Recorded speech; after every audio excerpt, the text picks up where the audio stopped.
신앙 고백 우리 하겠습니다. 나는 전능하신 아버지 하나님 천지의 창조주를 믿습니다. 나는 그의 유일하신 아들 우리 주 예수 그리스도를 믿습니다.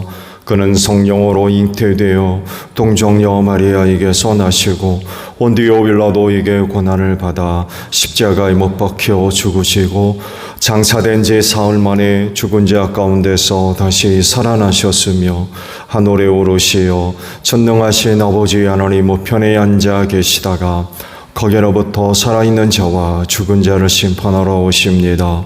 나는 성령을 믿으며 거룩한 공교회와 성도의 교제와 죄를 용서받는 것과 몸의 부활과 영생을 믿습니다. 아멘. 찬송가 428장 부르시죠.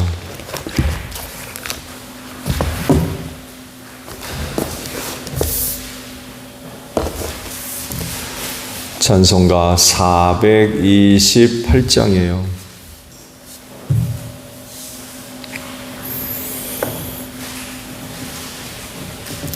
내 영혼 내 햇빛 비치니 주 영광 찬란해. 이 세상 어떤 빛보다 이 빛 더 빛나네. 주의 영광 빛난 광채 내게 비춰 주시옵소서. 그 밝은 얼굴 배울 때 나의 영혼 기쁘다.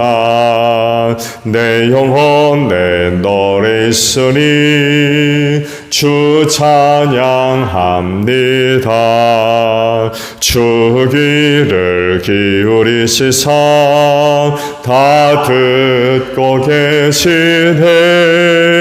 주의 영광 빛난 광채 내게 비춰 주시옵소서. 그 밝은 얼굴 배울 때 나의 영혼 기쁘다.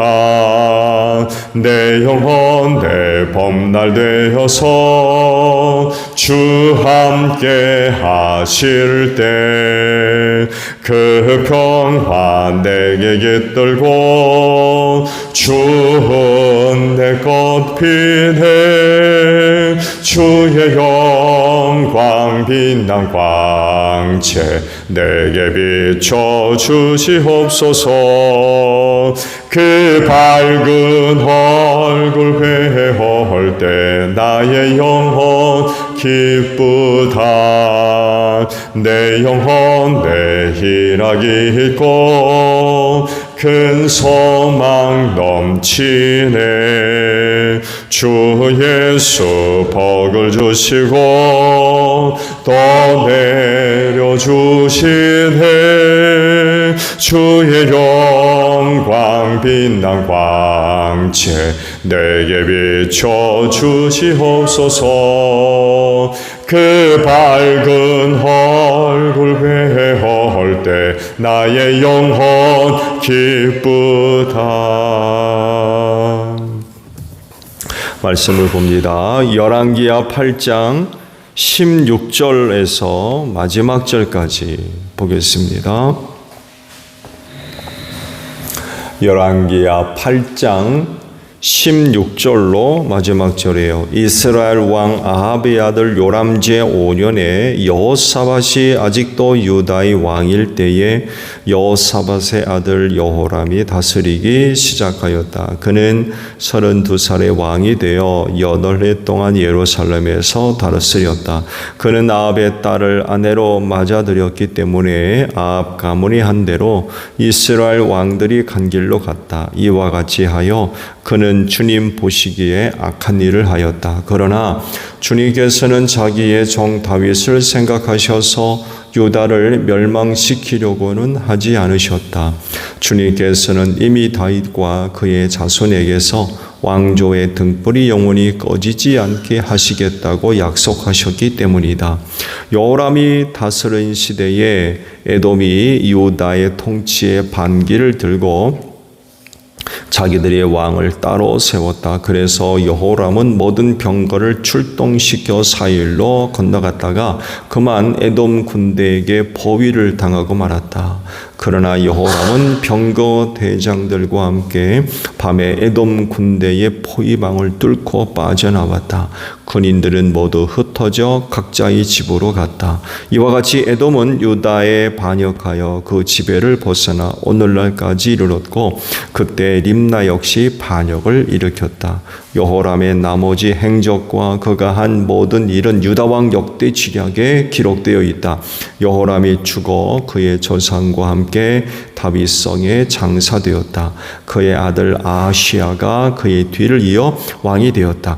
이스라엘의 아합 왕의 아들 요람 제12년에 여호람의 아들 아하시아가 유다 왕이 되었다. 아하시아가 왕이 될 때에 나이는 22살이었고 그는 한 해 동안 예루살렘에서 다스렸다. 그의 어머니 아달랴는 이스라엘 오므리 왕의 딸이었다. 그의 아합 가문의 사위였으므로 아합 가문의 길을 걸었으며 아합 가문처럼 주님 보시기에 악한 일을 하였다. 그는 아합의 아들 요람과 함께 시리아 왕 하사엘과 싸우려고 길르앗의 라모스로 갔다.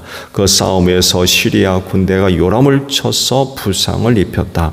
요람 왕이 시리아 왕 하사엘과 싸우다가 라마에서 시리아 사람들에게 입은 상처를 치료하려고 이스라엘로 돌아갔다. 그때 아합의 아들 요람이 병이 들었으므로 여호람의 아들인 유다의 아하시아 왕이 문병을 하려고 이스라엘로 내려갔다.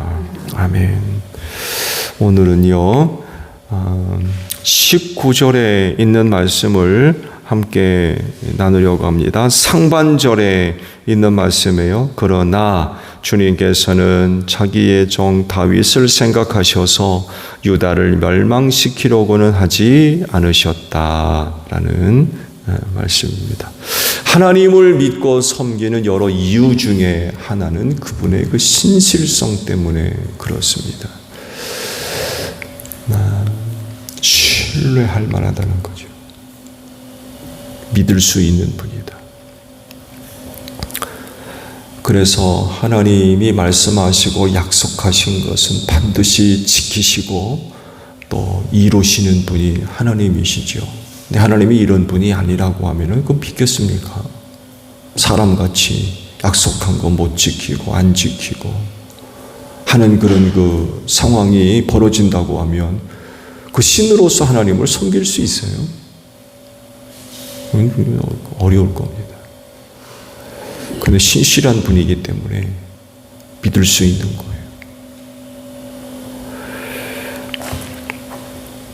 그래서 또한 이런 하나님을 섬기는 사람이라고 하면 이런 하나님을 닮아야 되겠죠.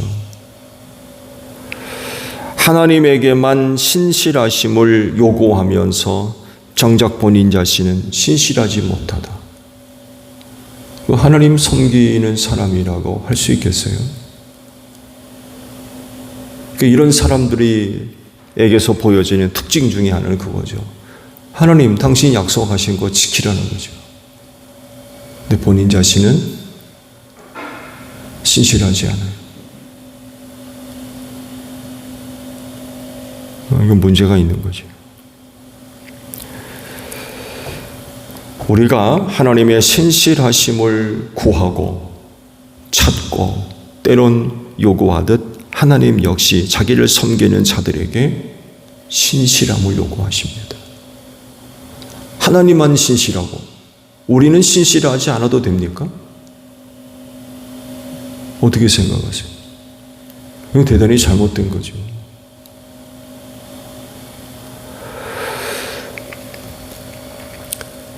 근데요, 이스라엘 말기에 들어서게 되면 심각한 현상이 하나 나타나요. 그건 다른 것이 아니라 백성들은 타락하고 범죄하며 우상을 섬기면서 하나님께 대해서는 조상들에게 약속하신 것 지키라는 것. 이런 현상들이 나타나게 됩니다. 이런 모습은 더더욱 위기 가운데 봉착했을 때 더 잘 보여주어요. 하나님 당신 조상들과 약속하신 거 있지 않습니까? 그거 지키라는 거죠. 근데 본인 자신들은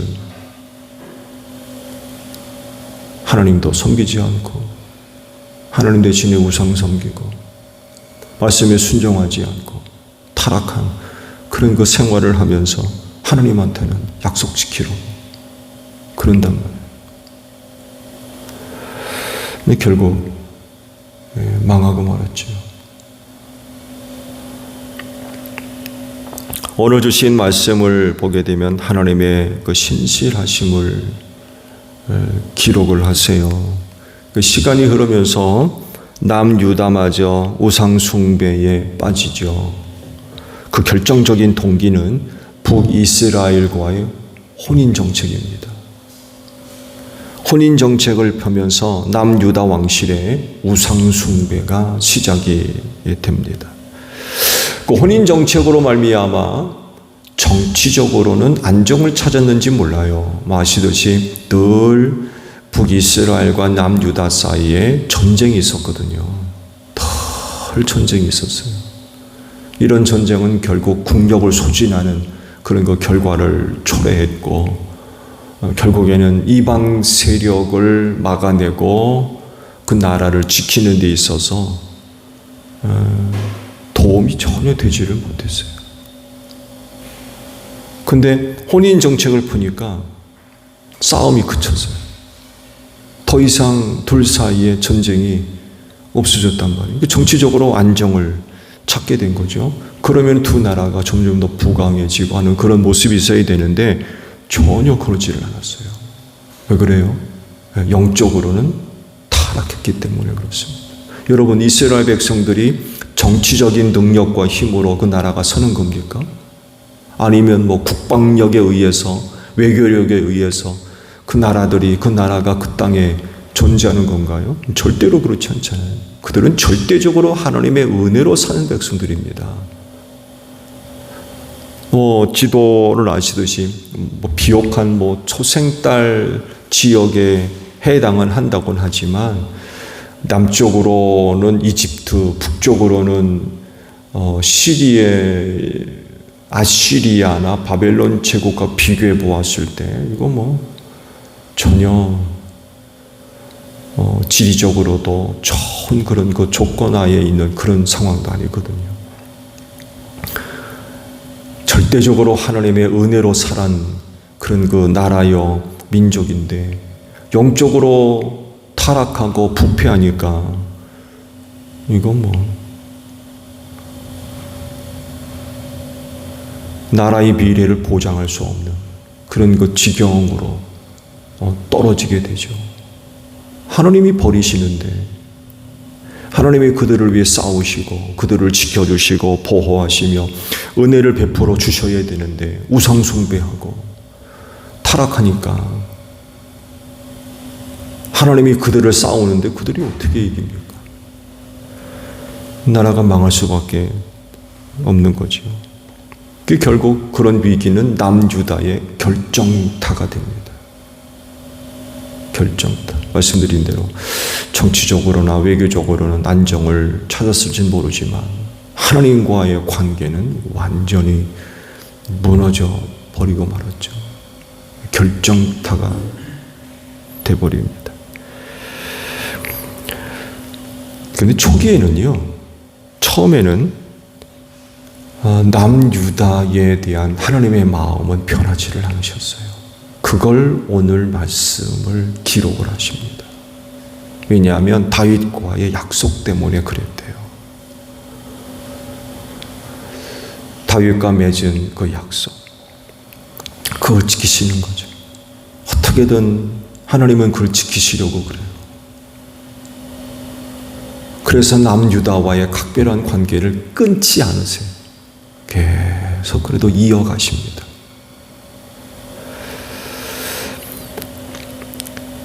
우상숭배에 대한 하나님의 진노, 심판을 생각해 본다면 남유다는 정말 각별한 은혜를 얻었다라고 볼 수가 있어요.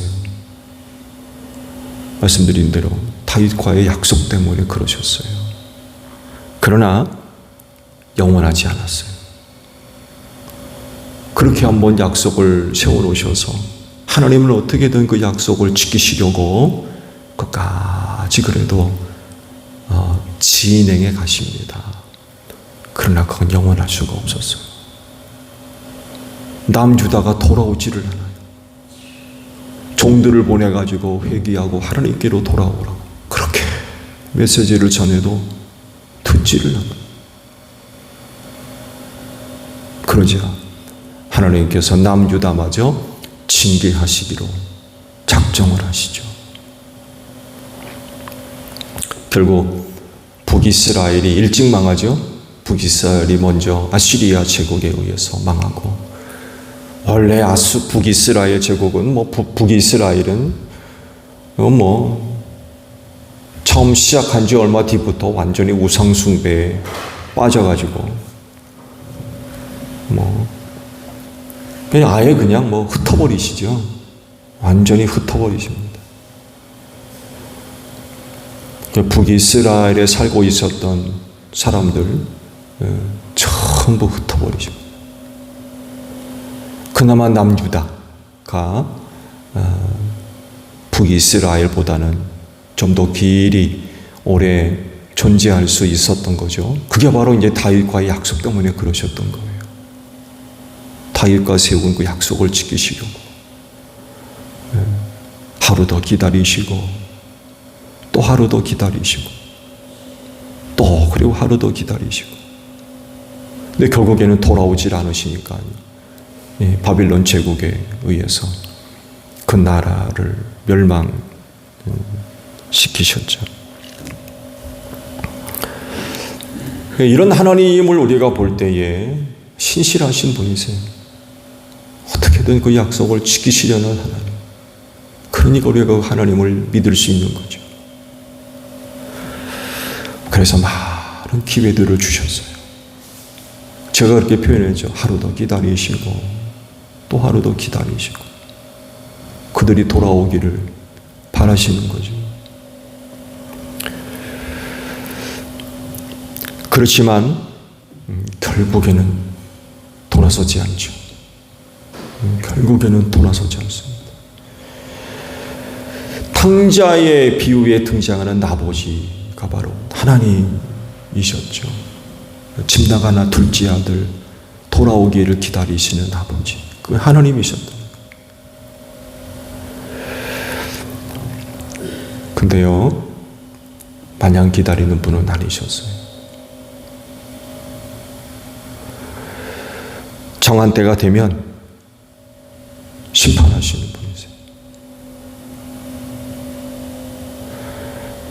그래서 기회가 주어질 때, 기회가 있을 때 늦어지기 전에 하나님께로 돌아와야 됩니다.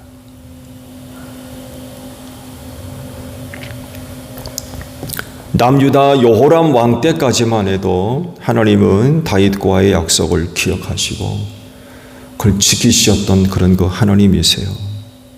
그렇다고 하면 그 시대에 왕으로부터 시작해서 천민에 이르기까지 우상 숭배 버리고 하나님께로 돌아왔어야 되죠. 그들이 잘나고 예뻐서가 아니었어요. 다윗과의 세운 약속을 지키시려고 그러셨는데 그런 하나님을 깨닫고 우상 숭배 버리고 하나님께로 돌아와야 되는데 그러지를 못했어요. 그래도 하나님은 그 시대엔 참으셨어요. 다윗과의 약속 때문에 그 시대에 참으셨어요.